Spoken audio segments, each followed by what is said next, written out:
Or what you're doing is you're running into everybody else, which is the other 95% of Virginia who don't have a boat and they'll bank fish. I Keep your pond. I bank fish 99% of the time. I still catch a lot of fish, but it's not like if you had a boat and you're on the reservoir or something, or on the river, or in. I tournament bass fish for a while. Yeah, I've On the never Potomac. fished a tournament. I've always wanted to. It became more work than what it was good. Well, I ended up hating fishing because of, I'm not gonna say the pressure that you're put under, but the pressure that you put on yourself to be able to do well. Because dude, tournaments are expensive, man. Even like a weekday BS tournament, it's like $60 buy-in, like yeah. no joke. And then you get into these bigger tournaments where like $300-400 buy-in, and you come back. More and than you're like, that. What's the FLW tournament? oh, at? that's in the thousands. Yeah, that's in In the the back that's seat- in the double digit thousands. The back seat, as in like a co-angler, is up there like every bit of $1,400-1,500, which is what I was going to do. I was able to not make it. I was on the waiting list. They never called me, and I think that was the best thing that ever happened to me because I would have spent so much money and so much time trying to figure this out, just being on someone else's boat. It's super tough, man. It's really, really, really tough. But guys, we did some Q&A. We want to get a little bit of feedback. Like, what do you guys want to hear as far as what we're talking about in our show? And we gave you guys the opportunity to get some questions in, and we're going to go ahead and just answer them real quick. And we got a few. We'll go over a few of them right now. And we're not able to go over everything, but we'll go over a few now. Is number one. This is actually the most asked question. How did this show start? How did this show begin? And we were actually talking about it. It kind of just happened. Yeah. It kind of just fell on our laps. We just decided to do it. We was over here all the time anyway. We said might as well just pick one day of the week and just start talking. Yeah, we were actually having these conversations before the show even started in October. We were actually having these conversations in like May, June, July. Yeah. And we were shooting bows. It would still be the same back and forth. It would be the same everything, except for we're just now going to record it and just throw it out there and see what people think. And it's been cool. But no, how it started was a complete organic.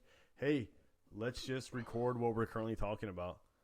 Yeah, it was that simple. And that's it. Like, there's no agenda. There's no, hey, this could be the next big thing. No, it was none of that. It was, hey, let's just see what people think, and let's just include people into this because that's what we want to do. So it was organic growth completely. That's what's it. Bow shooting. When you're drawing back on a bow and you are, putting your peep to your eye and putting your nose to the string. Mm-hmm. One eye open, one eye closed. What are you doing? For a closer shot, I got both eyes open, and then I might fade it into like a little squint with my left eye, but I never close them 100%. I close my left eye 100%. Right. With a closer shot, it might not be as much of a squint as if it was like 60-yard shot. Maybe a little bit more squint going on, but I never close my eye completely. That's just how I do it. I've always done the right eye open. I'm right-handed hunter, so my right eye is always open, looking through the peep, and my left eye is always kind of squinting. And the reason being is because there is always that chance of that deer you're pulling back on is being followed by a bigger deer, and that was just my mindset, and it's worked in the past. There's always an opportunity for you to see what else is out there. It opens up your vision, your peripheral vision, even though you're still dialed into. When I look shot. down a scope, I don't use. Both eyes are open. When I look down a shotgun barrel and I'm shooting at a goose, both eyes are open. I'm one-eyed only as far as gun. You're closing your left eye completely. Yeah, it's just a natural instinct that I have, and I unconsciously do so. There's nothing I find wrong myself with closing it. eye. It's just what my body does. That's it. Yeah. Because I'm dialed in, dude. If I'm shooting, let's just say a waterfowl moving, let's just say a goose moving or a duck moving or something like that, I'm dialed into that specific animal. So mental comfort. yeah. Yeah, it's what you're comfortable with. So there's no right or wrong way. It's just what works for you. Yeah. Period. That's the same thing with the wrist release and as well as the thumb release. We got into that before, and you use a thumb release. I will say this: if you've always used a strap release, like a finger release, what's it called? Strap release, right?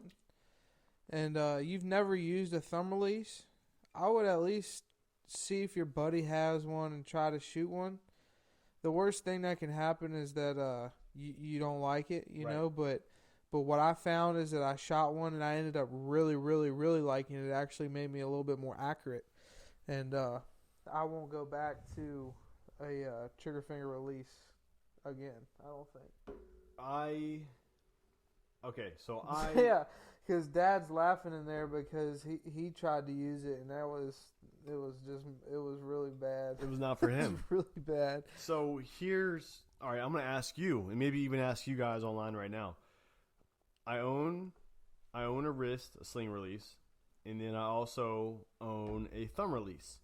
So during the season, it was during the early season before Buck came in, I was already dialed in with my finger trigger wrist strap, but the thumb release, I was very consistent, but I was very much to the left. Mm-hmm. So I was thinking to myself, do I switch over now and adjust my sights and stuff, or do I just keep doing with what I'm doing? That's something that you come comfortable with in the off season and shoot. Right. You should never just in the middle of the season say, oh, well, I'm going to switch to this, because it's not going to end good. Right. It's not. You've been practicing all summer with what you got.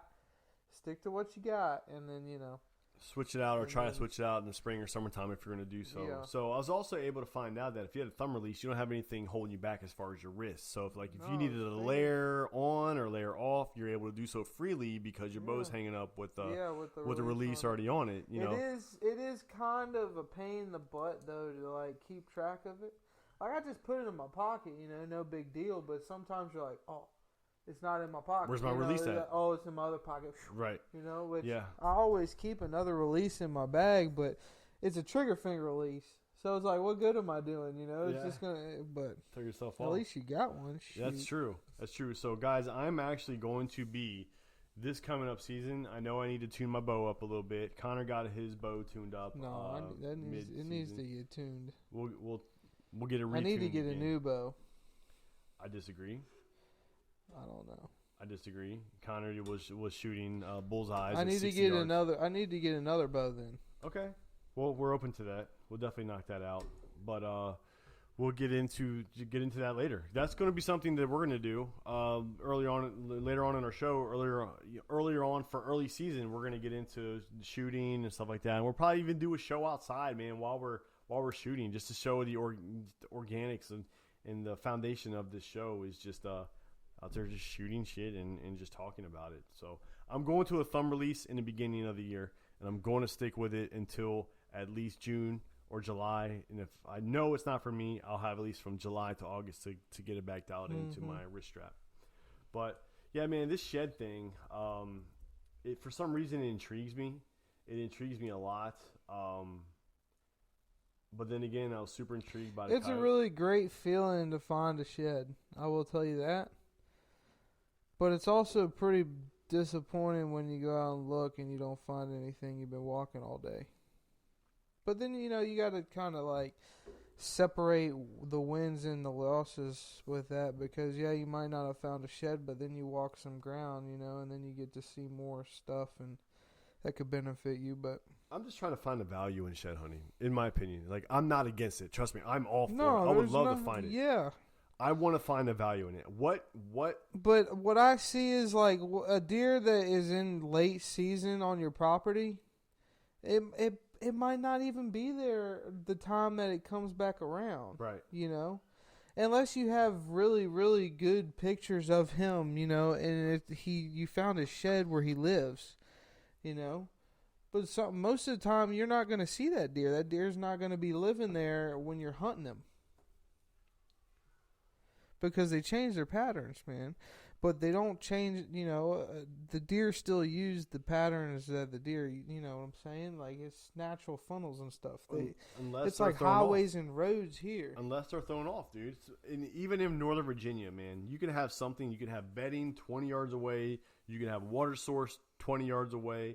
You can have a food source 20 yards away, and you're right there smack dab in the middle. You got a camera up, and you got a beast walking right in the middle of it. He drops his antlers. You go looking for his antlers. You can't figure it out. We got 20 yards here, 20 yards there, 20 yards there. You're going to go walk on this God, just hopefully finding something. You don't find it, or you do find it, cool, and then he never shows up next year and be like, what the hell? I'm just trying to find the value in my time for shed hunting outside of it's cool to find a shed. Yeah. That's what it is. You can learn a lot more from it, but I'll have to just do it. Yeah, I mean, I'll have to just do it. If you dedicated your time to doing it, I feel like you would have success. And you can take whatever you want from it. I just want to know, or I want to connect the dots between. I would rather have trail camera pictures than sheds. Okay, I'd rather check my trail camera than go look for sheds.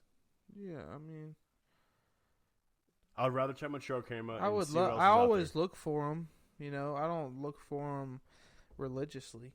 Right. But I will go look for them. Yeah, dude. I'm gonna go out and I'm gonna check my cameras and just walk around because I really don't think there's much damage that can be done. No. Between now and next year, and just walk around, get the layout of the land, specifically with the leaves off the trees. You can actually think get a about real it, dude. look. There's months. February, March, April, May, June, July, August, September, October. You have 8 months. Dude, why'd you do that, man? 8 months until you're deer hunting again. You have time to go in the woods. God, man, this is going to be a terrible, terrible, terrible off season. I'm already getting antsy, dude. Turkey season is 2 months away. Fishing season, bass fishing and stuff like that, it lasts the whole summer. Keeps you occupied. We're shooting bows in the afternoons during the whole summer. Keep us occupied. We'll be all right. I hope so, man. I hope so. Be all right. I really do. But, guys, we're going to go ahead and wrap up this episode. This is episode 13. Guys, thank you so much for tuning in. Those of you on iTunes, give us a 5-star. We really appreciate it. It keeps us going. Those of you on Instagram Live, go and hang tight for a few minutes. We're going to go ahead and just have a shoot the shit session with you and just go over our lives, man. And this is it. This is our life. I mean, we are outdoors and we are hunters. We are what we are. So I really appreciate everything, and Connor does as well. And those of you who are interested, I'm not promoting anything. This is just if you're interested in getting on to the next order. Connor did get his hoodie. You can either get the green one or the black one. Right. So you guys saw already last month's release of the Circle Arrow Virginia hoodie, and also now Connor's got his Paramount Outdoors. We'll make sure to put pictures up on the page. We'll definitely throw pictures up, but I'm going to be making an order on Friday, which is tomorrow. And if you guys want to jump on, please let me know. Those of you who are interested in a hoodie, I know a lot of people who are listening right now, we meet up with them, we interact with them, we'll see them, so there's no shipping stuff. But those of you who are outside of our area, we'll ship to you, and we'll definitely work it out with you. We're not here to make a buck off you. We just want to share our stuff with you and enjoy it with you. And you're actually going to be getting the same stuff in the same time we are. So, guys, really appreciate it. Guys on iTunes, those of you on Instagram, stay tight, and we'll check in next week, episode 13 in the books. Be safe. All right, brother. Small hunt.